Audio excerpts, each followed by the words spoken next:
நூல்வெளி. இப்பாடலை எழுதியவர் தாயுமானவர். திருச்சியை ஆண்ட விஜய ரகுநாத சொக்கலிங்கரிடம் தலைமை கணக்கராக பணிபுரிந்தவர். இப்பகுதி தாயுமானவர் பாடல்கள் என்னும் நூலில் இடம்பெற்றுள்ளது. இந்நூலை தமிழ் மொழியின் உபநிடதம் என்று போற்றுவர்.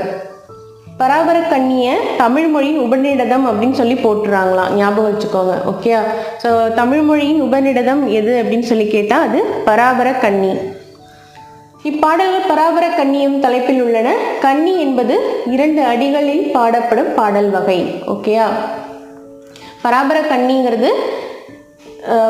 கண்ணிங்கிற தலைப்பில் இருந்து தான் இந்த பாடல் எடுத்திருக்காங்க. கண்ணிங்கிறது 2 அடிகளில் பாடப்படுற ஒரு பாடல் வகை அப்படின்னு சொல்றாங்க. ஓகேயா, ஸோ இவர் வந்துட்டு பார்த்தீங்கன்னா திருச்சியை ஆண்ட விஜய ரகுநாத சொக்கலிங்கரிடத்துல தலைமை கணக்கராக பணிபுரிந்திருக்காரு. ஓகே, ஸோ தாயுமானவர் அவர்கள் தலைமை கணக்கராக எந்த மன்னரிடம் பணிபுரிந்தாருன்னு கேட்கலாம். ஓகே.